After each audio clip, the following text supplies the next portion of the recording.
Every year, hundreds of thousands of people go under the knife with one thought in their heads: my doctor said I need this. And a stunning number of them, more than the medical system will ever admit, didn't need it at all. Some of them come out with complications. Some come out with consequences that will haunt them for years. Scar tissue, adhesions, chronic pain, disrupted circulation.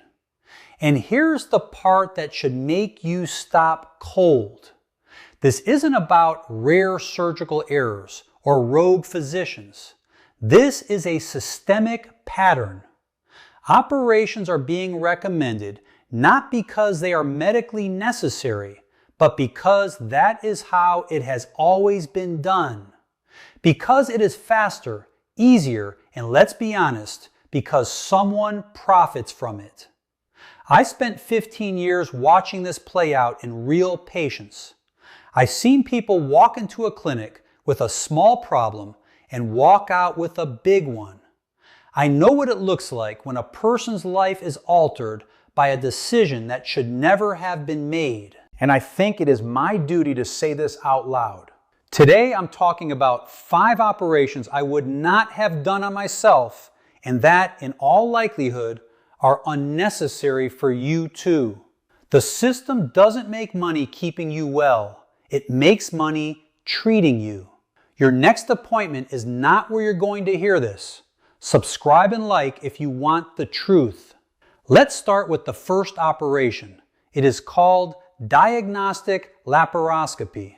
2 long words. Here's what they actually mean.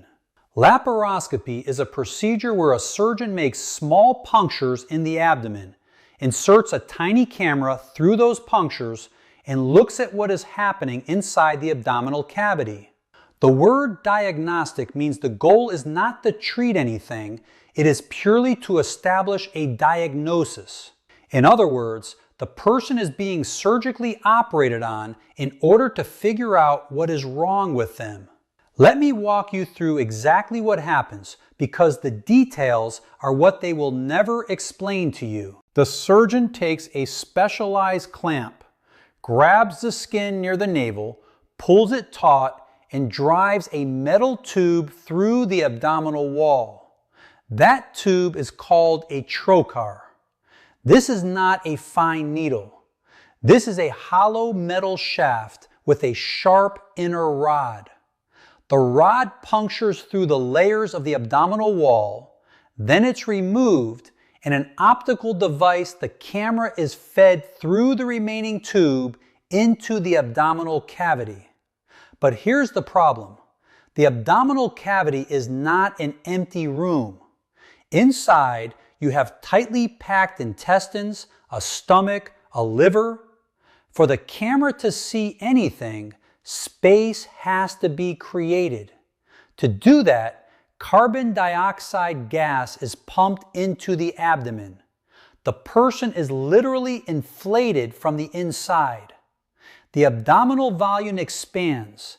The pressure inside the cavity spikes sharply, and the diaphragm, the muscle that separates the chest from the abdomen and controls your breathing, gets pushed upward.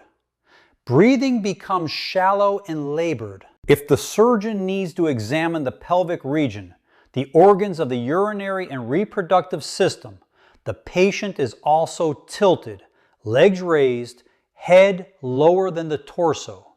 The body is placed in a position it has never occupied in the entire course of ordinary human life. Think about what that means. Over your entire lifetime, your abdomen has never been inflated under gas pressure from the inside. This is a completely non-physiological situation. The abdominal wall is stretched in a way it was never designed to be stretched. The ligaments holding your internal organs in place, your liver, kidneys, intestines, are subjected to forces they were never built to withstand. Your ribs are pulled upward. The pelvic floor, the muscular platform that supports the organs of the pelvis, is compressed from above. When the gas is released and the procedure ends, the abdomen returns to its original size, but the tissues remember. Stretched ligaments do not snap back to their original state instantly. For weeks and sometimes months afterward, patients experience sensations that are difficult to explain. Discomfort in the abdomen, a sense of headiness, a feeling that something is simply off. This does not appear in the medical records as a complication because formally there were no complications. The operation went clean, but the body remembers. And then there are the puncture sites themselves. In medicine, there is a principle that applies without exception. Any disruption of tissue integrity heals through scar formation every time. The external scar, the one you can see on the skin, is only the tip. Underneath it lies scar tissue in the muscle, in the fascia, the dense fibrous sheet that wraps around muscles and organs, and potentially in the peritoneum, the thin membrane that lines the inside of the abdominal cavity. Scar tissue is coarse and inelastic. It pulls. It can create adhesions, fibrous bands that form between organs, which under normal circumstances should glide freely against one another. Adhesions following laparoscopy are not a rare complication. They are an expected outcome. And here is the most frustrating part. After diagnostic laparoscopy, surgeons frequently find nothing, or they find exactly what was already visible on ultrasound, or they find changes that require no treatment. The person went through general anesthesia, had their abdomen punctured and inflated with gas, was tilted upside down, and the result is everything looks fine. No pathology detected. Then a month later, the patient has abdominal pain, and that pain is a direct consequence of the procedure. My position is firm.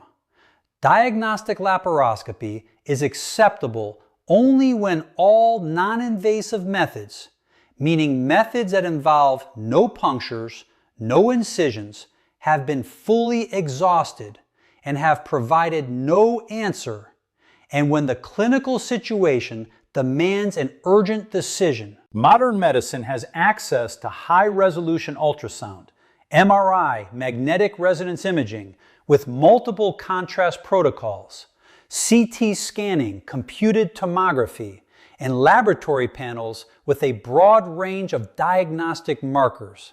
That is a powerful arsenal. Using it fully and skillfully, that is the physician's art. Puncturing the abdomen is not a diagnostic act. It is diagnostic surrender.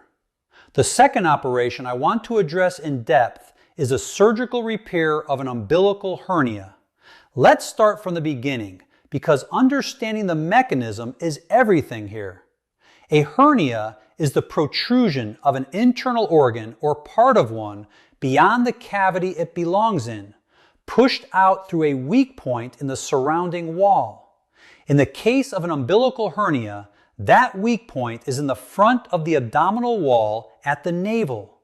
Through that opening, a loop of intestine or a portion of the omentum, a fatty fold inside the abdomen that serve a protective function, can bulge outward. Why does that weak point exist in the first place? Behind it is a weakness of connective tissue. Connective tissue is the structural framework of the entire body. It forms ligaments, tendons, joint capsules, blood vessel walls, and the fascial wrappings around muscles. When connective tissue is inherently weak, these structures fail to hold load the way they should. In some people, that shows up as varicose veins. In others, it's hypermobile joints. In others, it's hernias. These are all the same underlying problem, connective tissue weakness, just presenting at different addresses in the body. In newborns, umbilical hernias are extremely common.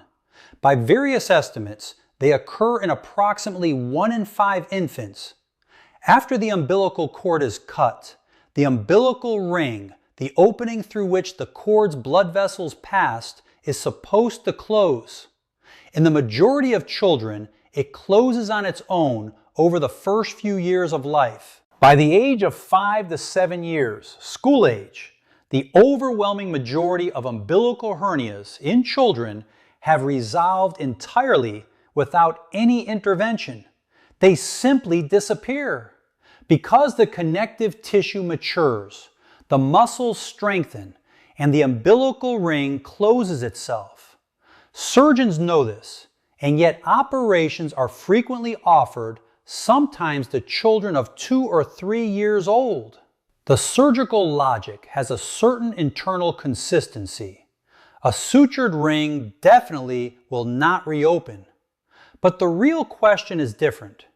Does it need to be sutured at all if it is going to close on its own? Every operation means anesthesia. It means stress on a child's developing system. It means a scar.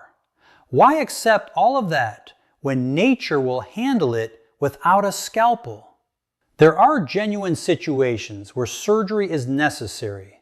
A very large hernia opening, technically called a large hernia orifice, through which a significant portion of intestine can pass, is one of them. The other is the risk of incarceration. Incarceration means a loop of intestine or omentum passes into the hernia and becomes trapped.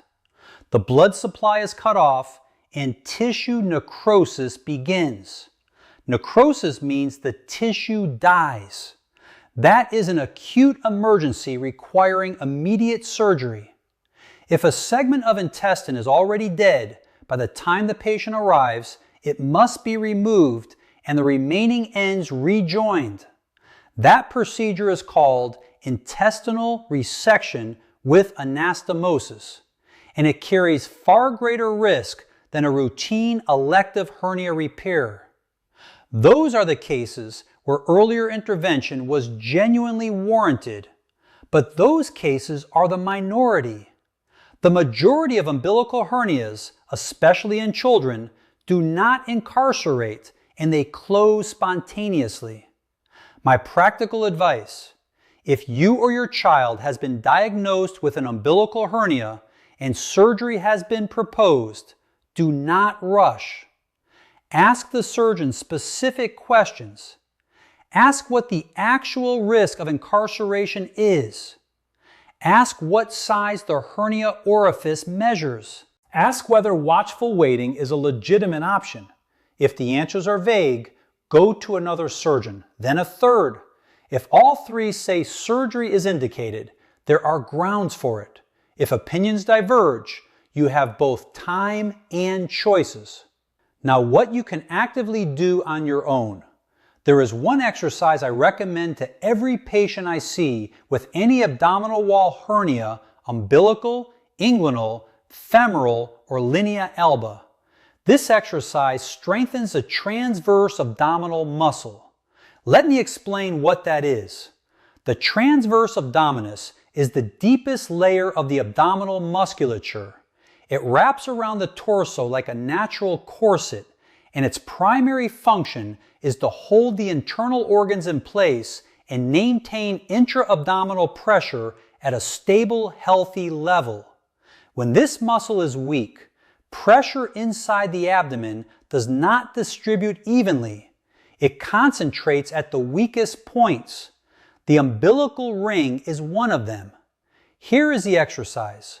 Stand upright or lie on your back. Slowly and as deeply as possible, draw your abdomen inward. Pull the navel literally toward the spine as far as you can. Hold that tension. Now, while maintaining that contraction, try to deepen it further. Pull even harder, and then again.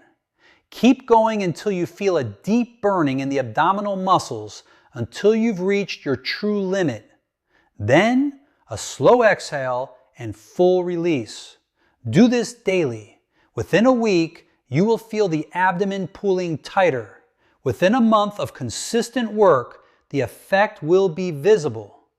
Women dealing with diastasis recti, which is a separation of the rectus abdominis muscles that frequently develops during pregnancy, report that with regular practice of this exercise, the separation begins to narrow, sometimes without any surgery at all.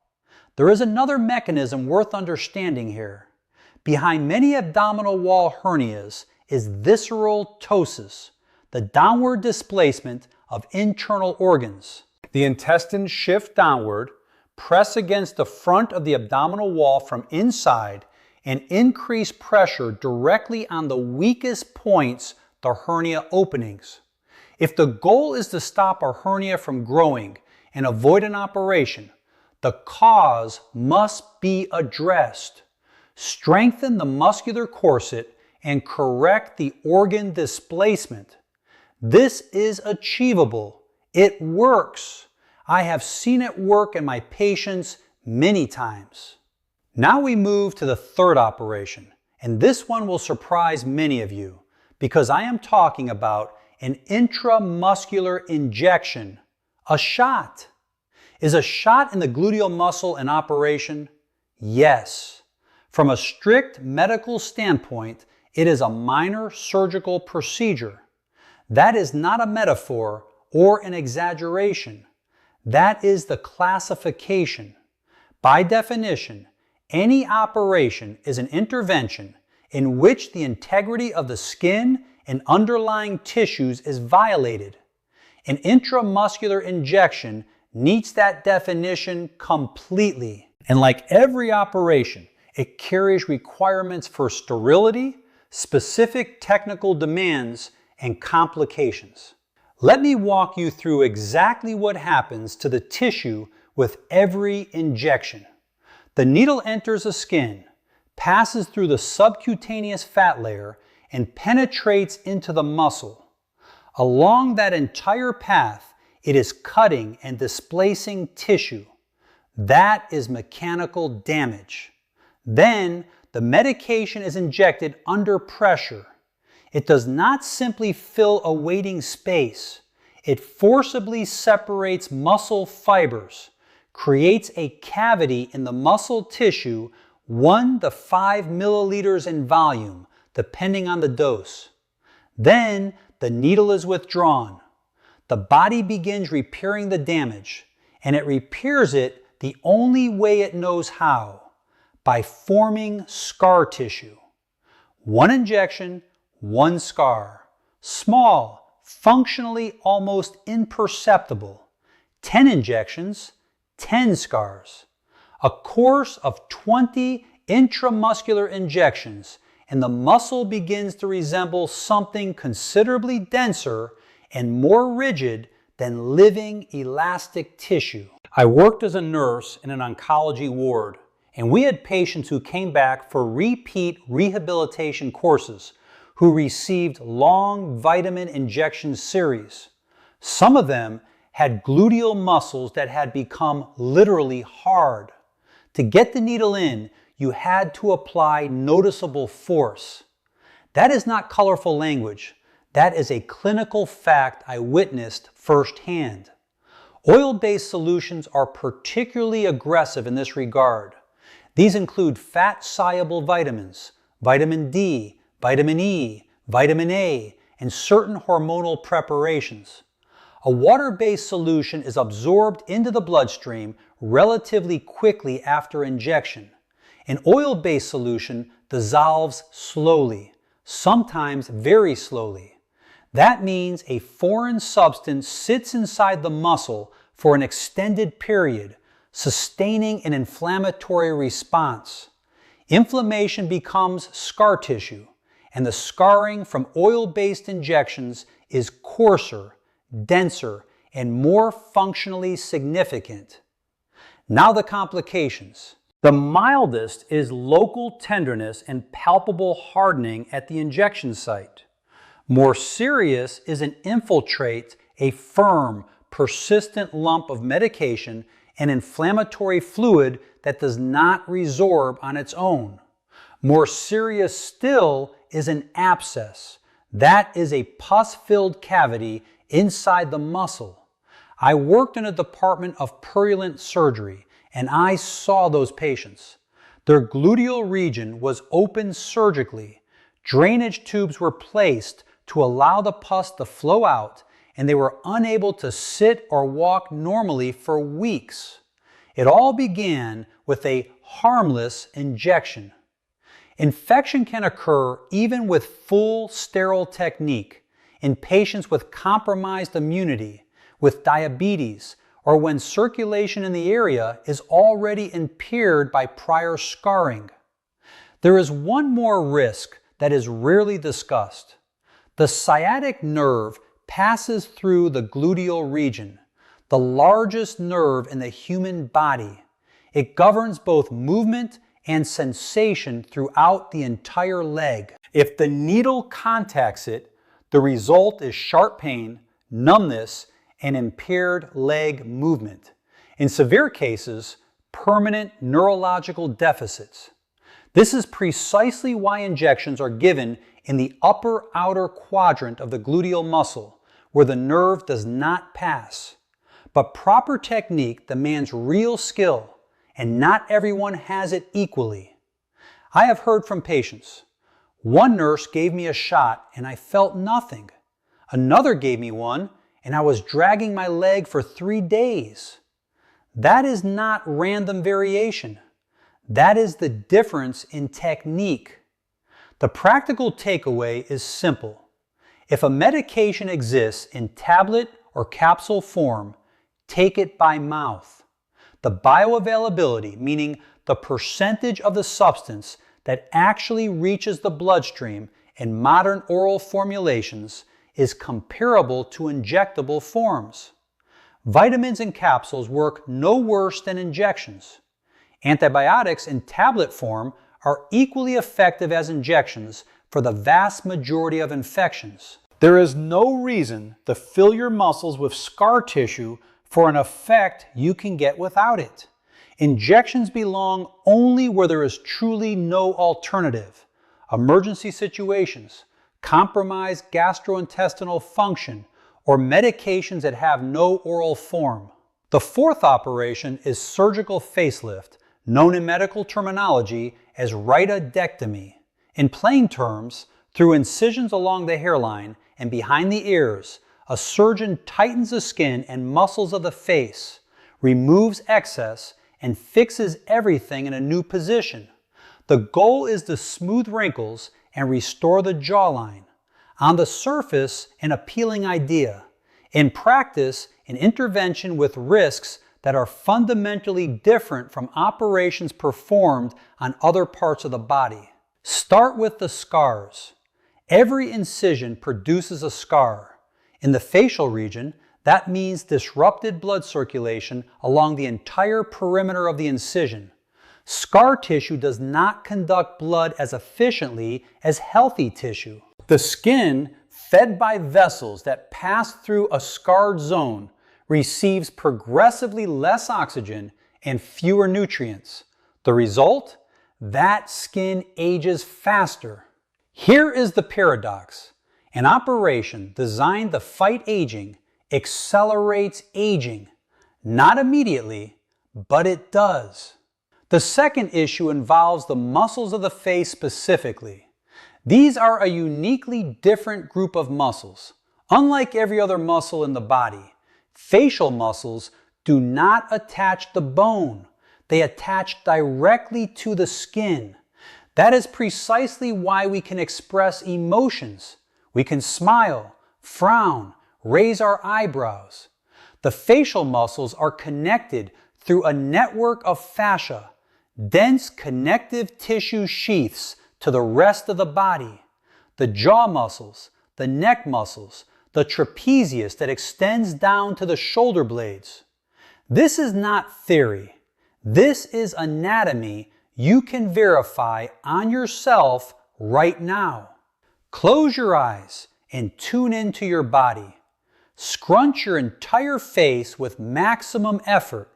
Eyes, nose, mouth, forehead, as tight as you can. Notice what happens in your neck, shoulders, and chest. There is a subtle but real tension response to the whole system. Now release your face completely. Add a gentle half smile. Feel how the body drops, softens, settles. This is not a psychological effect. This is physiology. The muscular chains connecting the face to the rest of the body are real and they are active. When a surgeon pulls and fixes the muscles of the face in a new position, he is altering the tension throughout that entire chain. The muscles begin operating differently. This changes head positioning, neck muscle tone, and posture. That influence is difficult to measure precisely, but it is real, and it always moves the system in the direction of disruption, not improvement. The third risk is specific to the face: asymmetry. No human face is perfectly symmetric. That is completely normal. But it also means the muscles on each side of the face are in different states of contraction and length, and that asymmetry shifts across different zones of the face, with the right side dominant in some areas and the left in others.